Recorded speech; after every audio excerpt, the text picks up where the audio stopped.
তো গাইস, এখন কথা বলবো রুক্মিণীর আপকামিং সিনেমা, আপকামিং ছবি বিনোদিনীকে নিয়ে।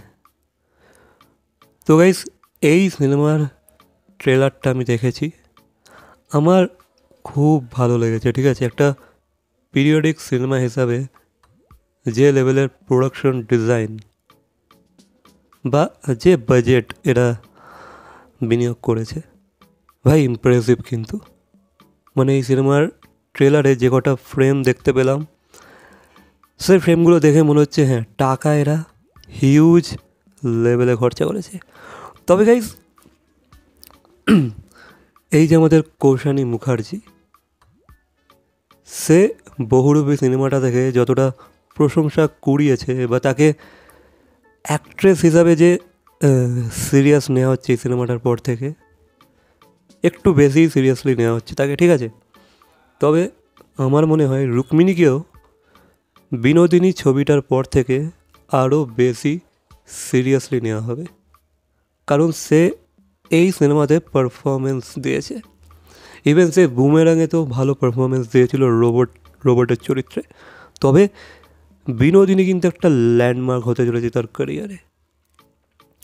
খুব ভালো কাজ করেছে। মানে আমি রুক্মিণীকে যতটা দেখলাম ট্রেলারে, আমায় ভাই খুবই ইমপ্রেস করেছে। এখানে সে অ্যাক্টিং করছে ভাই। তবে আমি যেটা দেখলাম যে রুক্মিণী যেহেতু প্রেস কনফারেন্সে বারবার এই কথাটা উল্লেখ করছে যে এই সিনেমাটাকে নিয়ে সে 5 বছর ধরে পড়ে আছে, 5 বছরের স্বপ্ন। ইভেন এটা তার খুব বড় একটা ড্রিম প্রজেক্ট বলতে পারো, কারণ রুক্মিণী খুব চেয়েছিল এই সিনেমাটা হোক।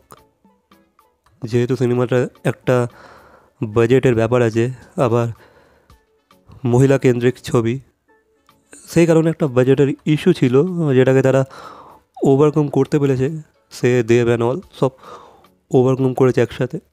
তো এটা খুবই বড় একটা স্বপ্ন ছিল রুক্মিণীর। তো ফাইনালি সেই স্বপ্নটা পুরো হয়েছে। আর রুক্মিণীও চুটি অ্যাক্টিং করেছে, রুক্মিণীও তার সবটা দিয়ে অভিনয় করেছে, আর সেটা স্ক্রিনে ফুটে উঠেছে। এবার দেখা যাক সিনেমাটা কতটা চলে বা মানুষের কতটা পছন্দ হয়। তবে ট্রেলার দেখে আমার তো খুব ভালো লেগেছে। অ্যান্ড আই থিঙ্ক এই সিনেমাটার পর থেকে অডিয়েন্স রুক্মিণীকে আরও বেশি সিরিয়াসলি নেবে। ইভেন তার অ্যাক্টিং নিয়ে বা তার অভিনয় নিয়ে পাস্টে যত প্রশ্ন উঠেছে, আই থিঙ্ক সেই প্রশ্নরই জবাব দিতে আসছে সেই বিনোদিনী সিনেমাটার সাথে। ভাই তার এক্সপ্রেশন, তার ভাব, ইভেন এই ট্রেলারটাতে আমি বিনোদিনীর সেই অরাটাকে ফিল করতে পেরেছি।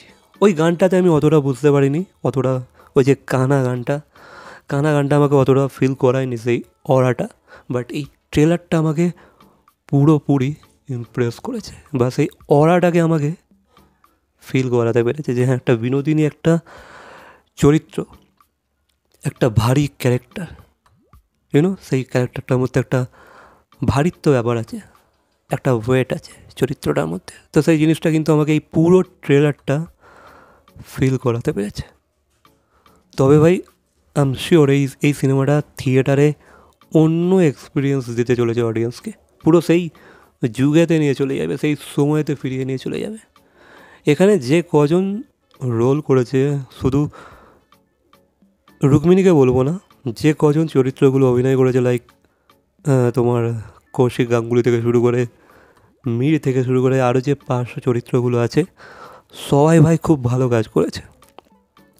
বাকি এটা তো একটা ট্রেলার কাট, কারণ এখানে সবচেয়ে ভালো দৃশ্যগুলোকেই তুলে ধরা হয়। তবে ওভারঅল এন্টায়ার সিনেমাটা কেমন হয়েছে সেটা আমরা সিনেমাটা দেখার পরেই জানতে পারবো। ঠিক আছে, তবে আশা করছি সিনেমাটা অন্য লেভেলের হবে, আর রুক্মিণী এই সিনেমাটার পর থেকে অন্য লেভেলের স্বীকৃতি পেতে চলেছে। মানুষ তাকে আরও সিরিয়াসলি নিতে চলেছে। ইভেন সে এই ধরনের সিনেমা হয়তো আরও অফার পাবে। অ্যান্ড আই থিঙ্ক এটা আমার গাটস ফিলিং বলছে, ঠিক আছে, যে রুক্মিণীকে কিন্তু এবারে এই সিনেমাটার পর আই থিঙ্ক সে একটা হিন্দি সিনেমা পেতে চলেছে। ইয়েস, যেখানে অভিনয় থাকবে। আই থিঙ্ক সেরকম সিনেমা হয়তো রুক্মিণী বিনোদিনীর পর পেতে চলেছে। এটা আমার গাটস ফিলিং বলছে, ঠিক আছে? কারণ আগেও আমরা অনেক দেখেছি, অতীতে আমরা অনেকবার দেখেছি যে কীভাবে আমাদের বাঙালি অ্যাক্টরগুলো হিন্দি সিনেমা পায়। আমার মনে হচ্ছে ভাই যে রুক্মিণী এই সিনেমাটার পর হিন্দি খুব ভালো একটা সিনেমা পেতে চলেছে। বাকি তোমাদের কি মতামত অবশ্যই কমেন্ট করে জানাবে এই ট্রেলারটাকে নিয়ে, বা এই সিনেমাটা কেমন হতে চলেছে, তোমাদের গাটস ফিলিং কী বলছে অবশ্যই কমেন্ট করে জানাবে। ভিডিওটা ভালো লাগলে লাইক, কমেন্ট, শেয়ার, সাবস্ক্রাইব। তো দেখা হচ্ছে পরবর্তী কোনো ভিডিওর সাথে। Till then, by.